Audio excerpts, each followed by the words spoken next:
నేను సుజాత. ముందుగా బులెటిన్లోని హెడ్లైన్స్.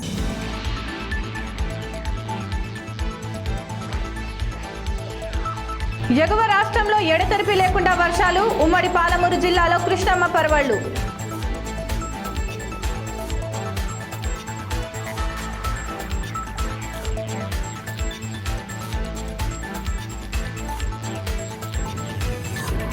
వనపర్తి జిల్లా ఆసుపత్రికి అంబులెన్స్లు అందించిన రాష్ట్ర వ్యవసాయ శాఖ మంత్రి సింగిరెడ్డి నిరంజన్ రెడ్డి.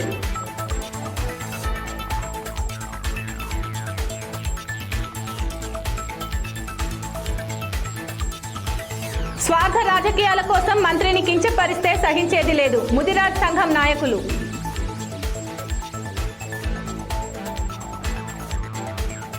మహబూబ్ నగర్ జిల్లా కేంద్రం అయ్యప్పగుట్ట ప్రాంతంలో నాయి బ్రాహ్మణ కమ్యూనిటీ భవనం కోసం 500 గజాల స్థలం నిర్మాణ వ్యయం కోసం 15 లక్షల రూపాయలు కేటాయిస్తూ మంత్రి డాక్టర్ వి శ్రీనివాస్ గౌడ్ ఉత్తర్వులు జారీ చేశారని నాయి బ్రాహ్మణ సేవా సంఘం నాయకులు కిన్నెర శేఖర్ తెలిపారు. ఈ సందర్భంగా మంత్రి డాక్టర్ వి శ్రీనివాస్ గౌడ్ కు నాయి బ్రాహ్మణుల తరఫున ప్రత్యేక కృతజ్ఞతలు తెలుపుతున్నామన్నారు. మంత్రివర్యులైనటువంటి శ్రీనివాస్ గౌడ్ అన్నగారు మరియు మన యొక్క బడుగు బలహీన వర్గాల ఆశాజ్యోతి అయిన అన్న ఈరోజు నాయి బ్రాహ్మణుల అభివృద్ధి కొరకు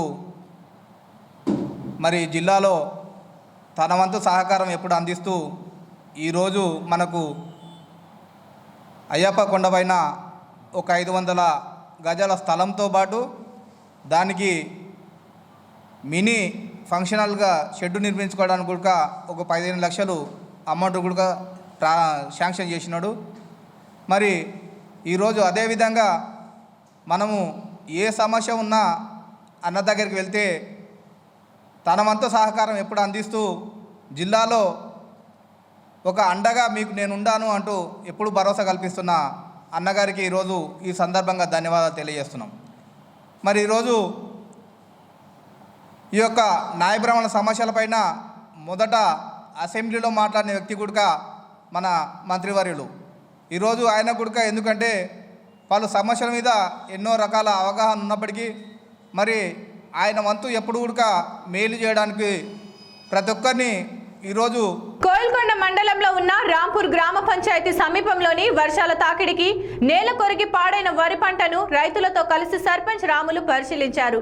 ఈ సందర్భంగా సర్పంచ్ మాట్లాడుతూ తెలంగాణ ప్రభుత్వం రైతులను అన్ని విధాలుగా ఆదుకోవడం జరుగుతుందని తెలియజేశారు.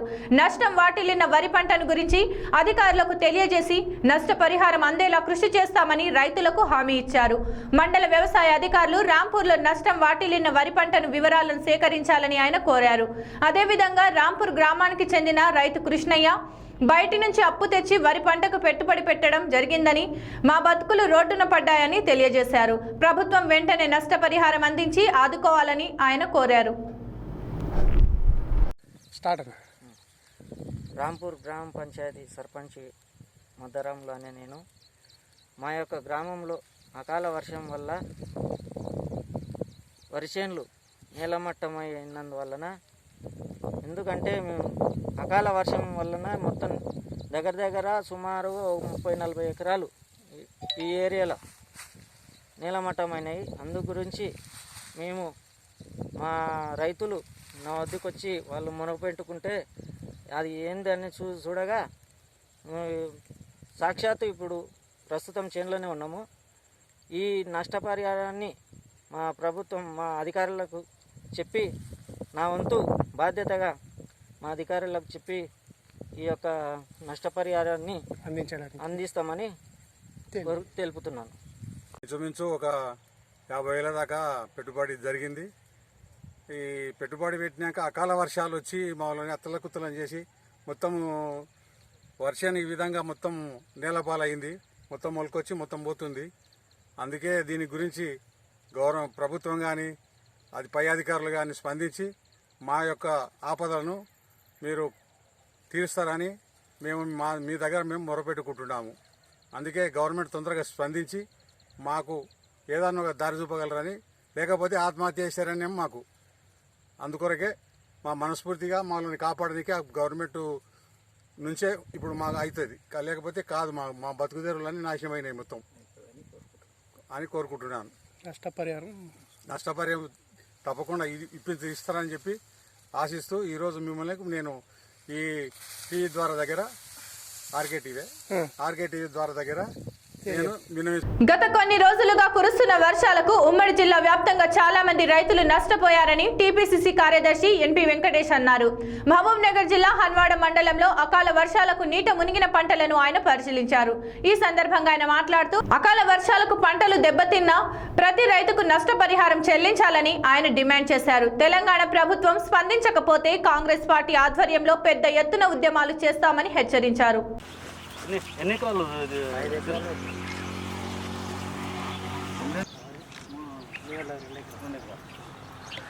మొత్తం ఇక్కడ 7 ఎకరాలు.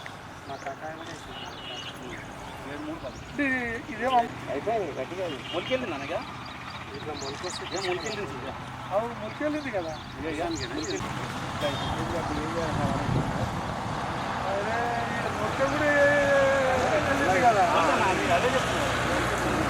ఎట్లా వెళ్తారు, ఎట్లా ఎన్నికరా దాన్ని?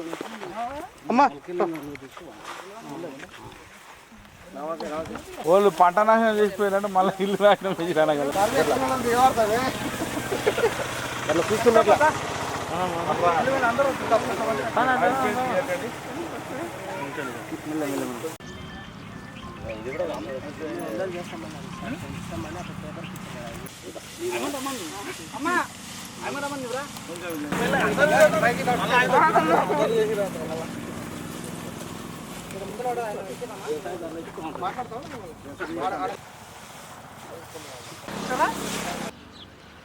చాలా వ్యవసాయ భూములలో పండించిన పత్తి కానివ్వండి, అదేవిధంగా వరి చేను, కందులు, ఇవన్నీ చేనులు మొత్తం ఈ వర్షాల వల్ల ధ్వంసమైపోయినాయి.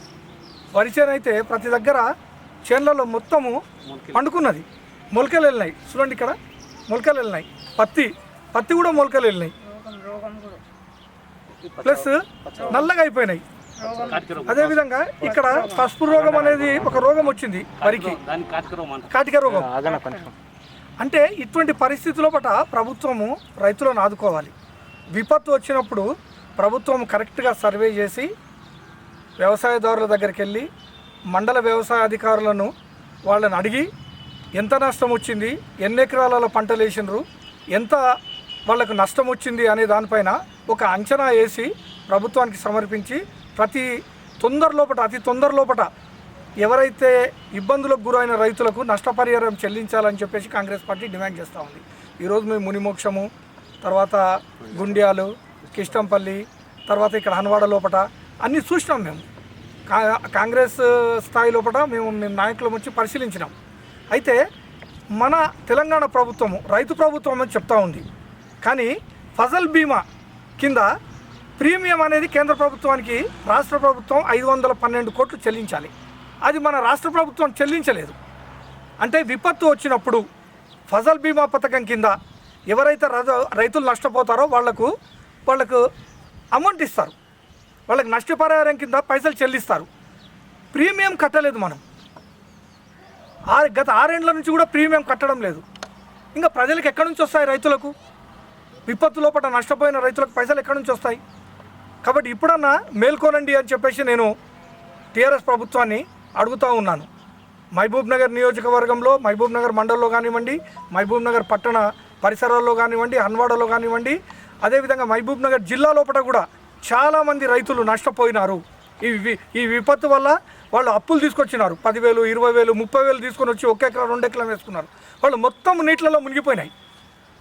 కాబట్టి చాలా నష్టంలో ఉన్నారు రైతులు. తక్షణమే ప్రభుత్వం ఆదుకోవాలని చెప్పేసి కాంగ్రెస్ పార్టీ డిమాండ్ చేస్తూ ఉంది. అదేవిధంగా ఏదైతే రైతు బంధు ఉందో, రైతు బంధు కూడా చాలామందికి పడలేదు. రైతు బంధు ఇప్పటికే అప్పుల్లో కూరుకున్న తెలంగాణ 3 లక్షలకు పైచీలకు అప్పులు తీసుకొచ్చినాం. బంగారు తెలంగాణ, అప్పుల తెలంగాణ ఏర్పడ్డది. రైతులను ఆదుకుంటామంటున్నారు. తక్షణమే కాంగ్రెస్ పార్టీ డిమాండ్ చేస్తూ ఉంది, ఎవరైతే నష్టపోయి ఉన్నారో ఆ రైతులకు నష్టపరిహారం తొందరగా చెల్లించాలని చెప్పేసి కాంగ్రెస్ పార్టీ డిమాండ్ చేస్తూ ఉంది. కొందరు స్వార్థ స్వలాభ రాజకీయ లబ్ధి కోసం మంత్రి డాక్టర్ వి శ్రీనివాస్ గౌడ్ ను కించపరిచే విధంగా మీడియా సమావేశంలో వ్యక్తిగత దూషణలు చేయడం సహించబోమని, మంత్రి ముదిరాజులను ఉద్దేశించి ఎలాంటి అభ్యంతరకర వ్యాఖ్యలు చేయలేదని, అలాంటప్పుడు ఆయన క్షమాపణలు ఎందుకు చెప్పాలని ముదిరాజ్ మహాసభ ఉమ్మడి జిల్లా అధ్యక్షులు పెద్ద విజయ్ కుమార్ ముదిరాజ్ అన్నారు.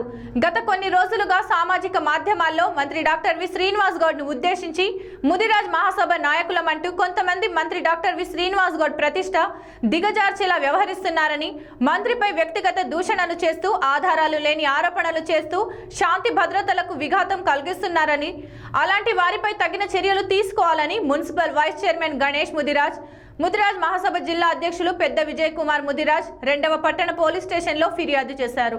మేము ముఖ్యంగా ఏంటంటే మొన్న కూడా మేము మీటింగ్ పెట్టాం, ప్రెస్ మీట్ పెట్టి ఆల్రెడీ చెప్పినాం కొంతమంది ముదిరాజ్ నాయకులకు. మరి అలాంటి నాయకులు మళ్ళీ కుక్కతోక వంకర అన్నట్లు కూడా మళ్ళీ పెడచేన పెట్టి మేము చెప్పిన మాటలు పెడచేన పెట్టి వాళ్ళు మంత్రి గారు మరి క్షమాపణ చెప్పాలి, మరి మంత్రి గారు క్షమాపణ చెప్పే వరకు మేము ఎంతకైనా తెగిస్తాం, మంత్రి గారిని ఖబర్దార్ అని చెప్పి ఈరోజు వాళ్ళు మరి ఏలెట్టి చూపెట్టడం, మరి మంత్రి గారిని ఎంతగా ఏమైనా చేస్తాం అనే విధంగా మరి అసత్య ప్రచారాలతోనో వాళ్ళతోనో ఒక అబద్ధం మాటలతోన వాళ్ళు ఈరోజు మా మంత్రి గారిని తిట్టడం జరిగింది.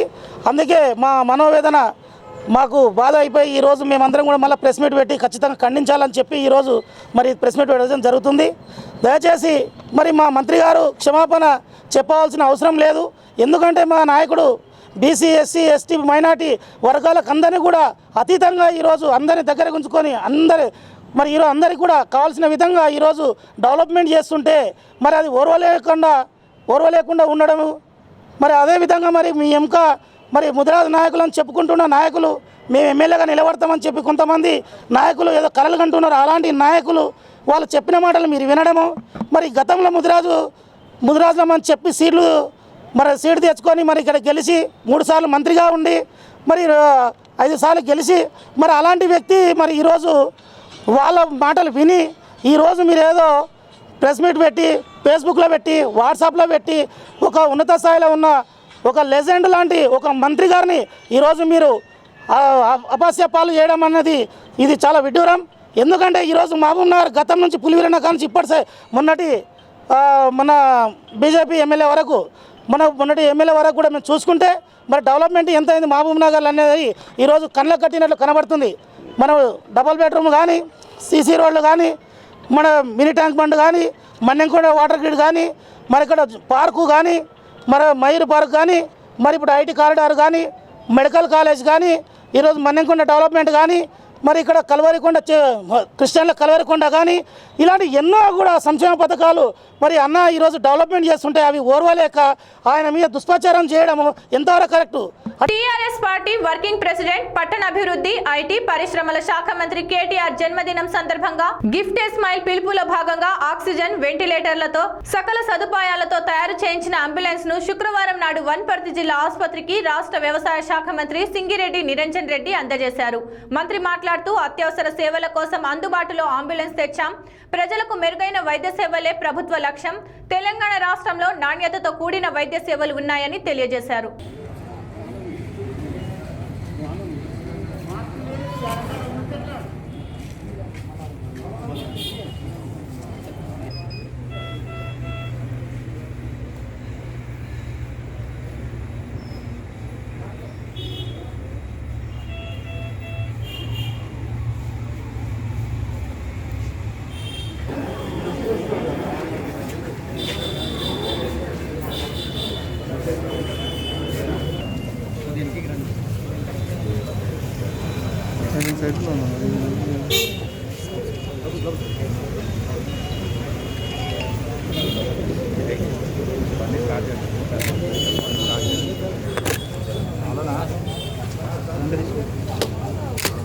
జై తెలంగాణ, నిరంజన్ రెడ్డి గారి నాయకత్వం, కేసీఆర్ గారి నాయకత్వం, జై తెలంగాణ.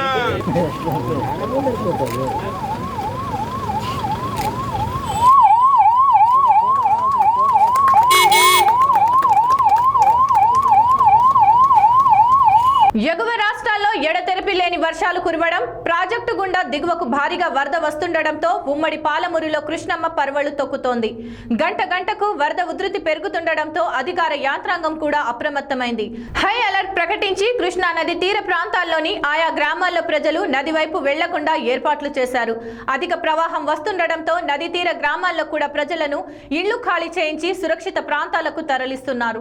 ఉమ్మడి పాలమూరు పరిధిలోని నారాయణపేట, జోగులాంబ, గద్వాల జిల్లా, వన్పర్తి జిల్లాలలో కృష్ణమ్మ పర్వళ్లు తొక్కుతోంది. అల్మట్టి నారాయణపూర్ ప్రాజెక్టు నుంచి కృష్ణా నదిపై తెలంగాణలోనే తొలి ప్రాజెక్టు ప్రియదర్శిని జూరాల ప్రాజెక్టు వరద రూపంలో పోటెత్తుతోంది. భారీగా వస్తున్న వరద నీటితో ప్రాజెక్టు నిండుకుండలాగా దర్శనమిస్తుంది.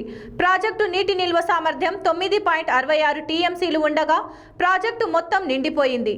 ఇన్ఫ్లో పెరుగుతుండటంతో అధికారులు 49 గేట్లు ఎత్తివేసి 5.81 లక్షల క్యూసెక్కుల నీటిని దిగువకు విడుదల చేశారు. వరద ఉధృతి ఇంకా పెరుగుతుందని సమాచారం ఉండడంతో ఎలాంటి ఆస్తి ప్రాణ నష్టం జరగకుండా నది పరివాహిక ప్రాంతాల ప్రజలను అప్రమత్తం చేశారు అధికారులు. నిర్మాణ రంగంలో పనిచేస్తున్న కార్మికులు సంక్షేమ పథకాలకై దరఖాస్తు చేసుకున్న వెంటనే సహాయం అందించాలని ఏఐటియుసి జిల్లా ప్రధాన కార్యదర్శి కొండన్న ప్రభుత్వాన్ని డిమాండ్ చేశారు. శుక్రవారం నాడు నారాయణపేట జిల్లా మక్తల్ మండల కేంద్రంలో జరిగిన తెలంగాణ భవన నిర్మాణ కార్మిక సంఘం, మహాత్మా గాంధీ ప్లంబర్స్ యూనియన్ ఆధ్వర్యంలో కార్మిక సంక్షేమ గుర్తింపు కార్డుల పంపిణీ కార్యక్రమాన్ని నిర్వహించారు. ఈ సందర్భంగా కొండన్న మాట్లాడుతూ ఏఐటియుసి భవన నిర్మాణ కార్మికుల పోరాట ఫలితంగా తెలంగాణ భవన నిర్మాణ కార్మిక సంక్షేమ బోర్డు ఏర్పాటు చేయబడినదని అన్నారు.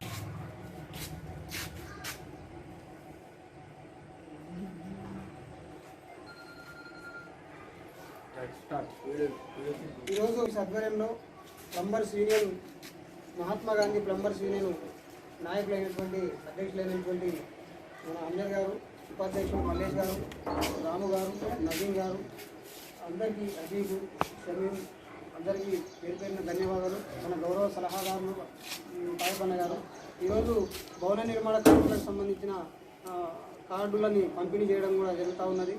ఈ కార్డుల వెనుక గొప్ప చరిత్ర ఉన్నది. ఏఐటియుసి ఆధ్వర్యంలోన ఒక 30 సంవత్సరాల పాటు భవన నిర్మాణ కార్మికులకు సంక్షేమ బోర్డును ఏర్పాటు చేయాలని చెప్పి దేశవ్యాప్త పోరాటం చేస్తే అది 2008లో కేంద్ర ప్రభుత్వం, రాష్ట్ర ప్రభుత్వము ఈ భవన నిర్మాణ కార్మిక సంక్షేమ బోర్డును ఏర్పాటు చేసి అనేక సంక్షేమ పథకాలను అమలు చేయడానికి ముందుకొచ్చింది. మనము కార్మికులందరూ కూడా రెక్కల కష్టం చేసుకున్న తర్వాత ఈ వెల్ఫేర్ బోర్డు ద్వారా అనేక రకాల సౌకర్యాలు మనం పొందేటటువంటి అవకాశం ఉంటుంది. ఆ పాత పద్ధతుల్లో కాకుండా ఈ రాష్ట్ర కేంద్ర ప్రభుత్వాలు కూడా భవన నిర్మాణ కార్మికులకు సంబంధించినటువంటి డబ్బులని 100 కోట్ల రూపాయలు మనం జమ చేస్తే 1000 కోట్ల రూపాయలని కేంద్ర ప్రభుత్వము, 100 కోట్ల రూపాయలని రాష్ట్ర ప్రభుత్వము తమ నిధులని దారి మళ్లించుకొని ప్రభుత్వాలకు వాడుకుంటున్నటువంటి పరిస్థితి ఉన్నది. అవి వాడుకోకుండా కార్మికులమైనటువంటి మేము ఈ కార్మిక వర్గం కష్టం చేసి రూపాయి పోగు చేసి ప్రభుత్వానికి సంక్షేమ బోర్డుకు జమ చేస్తే ప్రభుత్వం అట్లా వాడుకోవడం అనేది కూడా సమంజసమైనది కాదు. కాబట్టి అట్లా వాడుకోవద్దనేది మేము ఈ సందర్భంగా డిమాండ్ చేస్తున్నాం. అదే రకంగా భవన నిర్మాణ కార్మికులకు బిడ్డలు కానిపోయినా, భార్యలు కానిపోయినా పెళ్లిళ్ళు అయితే 30,000 రూపాయల ఆర్థిక సాయం అందిస్తూ ఉన్నది. ఆ 30,000 రూపాయలు ఈ కాలంలో ఏములకు సరిపోతలేవు కూడా, కాబట్టి దాన్ని పెంచాల్సినటువంటి అవసరం ఉందని చెప్పేసి ఏఐటియుసిగా గత 2-3 సంవత్సరాల నుంచి ప్రతి సందర్భంలో పోరాటం చేస్తూ వస్తూ ఉన్నాం. కాబట్టి ప్రభుత్వం అది పెంచాల్సిన అవసరం ఉన్నది. అదే రకంగా సహజ మరణ సాగుకు సంబంధించి 1,30,000 రూపాయలు ఇస్తూ ఉన్నారు. ఆ 1,30,000 రూపాయలు కాకుండా సాధారణ చావుకు కనీసం 2 లక్షల రూపాయలు ఆర్థిక సాయం చేయాలని చెప్పి మేము డిమాండ్ చేస్తూ ఉన్నాం. అదే రకంగా ప్రమాదవశాత్తు చనిపోతే ఇప్పుడు 6,30,000 రూపాయలు ప్రభుత్వం అందిస్తూ ఉన్నది. అది కాకుండా 10 లక్షల రూపాయలు ప్రమాదవశాత్తు చావుకు ఇవ్వాల్సినటువంటి అవసరం ఉంటుందని చెప్పేసి మేము ఈ సందర్భంగా డిమాండ్ చేస్తున్నాము. అదే రకంగా మహిళా కార్మికులకు లేదా పురుష కార్మికులకు ఏదైనా ప్రమాదం జరిగి అనారోగ్యానికి గురై 7 రోజులు దవాఖానలో ఉంటే కేవలము 90 రోజుల వరకు మాత్రమే ఆర్థిక సాయం అందించారు. అది కూడా రోజుకు 300 రూపాయల చొప్పున ఇస్తామని అంటున్నారు. కాబట్టి అది కూడా చేంజ్ చేసేసి 1 సంవత్సరం వరకు కూడా దాన్ని ఇవ్వాల్సినటువంటి అవసరం ఉంటుంది. ఆ కూలీ రేట్లు 300 రూపాయలని కాకుండా ఎక్కువ మొత్తంలో సాయం చేయాల్సిందిగా మేము డిమాండ్ చేస్తూ ఉన్నాం. అదే రకంగా ఇతర అనేక అవకాశాలని కార్మికులకు ఉపాధి అవకాశాలు కల్పించాల్సిన అవసరం ఉంటుంది. పనిముట్లకు సంబంధించిన లోన్లు కానీ, వాహనాలు కానీ, ఆ పనిముట్ల దగ్గర సంబంధించినటువంటి అన్ని రకాల సౌకర్యాలని కల్పించి ఈ సంక్షేమ బోర్డుని మరింత బలోపేతం చేయాల్సినటువంటి అవసరం ఉన్నది. అదే రకంగా కార్మికులకు సంబంధించిన అనేక విషయాల్లో అధికారులు కొంత నిర్లక్ష్యంగా వ్యవహరించడం, క్లెయిమ్లని లేటుగా అందించే ప్రయత్నాలు చేయడం, కార్మికులు క్లెయిమ్కు దరఖాస్తు చేసుకున్న సంవత్సరానికో 8 నెలలకో 2 ఏళ్లకో వచ్చేటటువంటి పరిస్థితి ఉన్నది. కాబట్టి ఆ సమయాభావ విషయాన్ని నివారించి అది వెంబడినే హైదరాబాద్లో దరఖాస్తు చేసుకున్న 1-2 నెలల లోపలనే వచ్చేటటువంటి పరిస్థితి ఉన్నది. ఇక్కడ మనం ఉమ్మడి మహబూబ్నగర్ జిల్లాలో అధికారులు ఏం చెప్తారంటే కార్మికులు ఎక్కువ ఉన్నారు కాబట్టి క్లెయిమ్లు లేట్ అవుతాయని చెప్పేసి మాట్లాడుతుంటారు. వలసల జిల్లా మాది కాబట్టి కార్మికులు ఇక్కడనే పనిచేస్తూ ఉంటారు కాబట్టి ఆర్థిక సహాయము తక్షణమే అందే విధంగా చర్యలు తీసుకోవాలని చెప్పేసి మేము డిమాండ్ చేస్తూ ఈరోజు ఈ భవన నిర్మాణ కార్మికులకు సంబంధించినటువంటి plumbers union Mahatma Gandhi plumbers union నాయకత్వంలో జరిగినటువంటి ఈ కార్యక్రమాన్ని నన్ను ఆహ్వానించి నాకు ఈ అవకాశం ఇచ్చిన అందరికీ ధన్యవాదాలు తెలియజేస్తూ ముగిస్తున్నాను. వార్తలు ముగించే ముందు హెడ్లైన్స్ మరోసారి.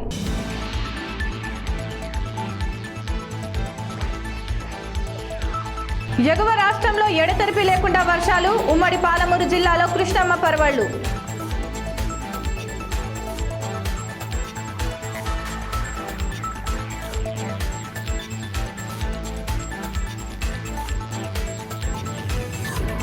వనపర్తి జిల్లా ఆసుపత్రికి అంబులెన్స్ను అందించిన రాష్ట్ర వ్యవసాయ శాఖ మంత్రి సింగిరెడ్డి నిరంజన్ రెడ్డి.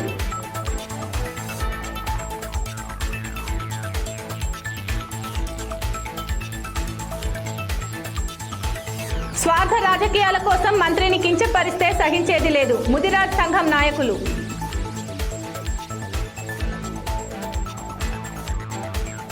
ఇవి వాటి వార్తలు. మరిన్ని వార్తలకై చూస్తూనే ఉండండి ఆర్కే న్యూస్. ప్రతి దృశ్యం ప్రజాపక్షం.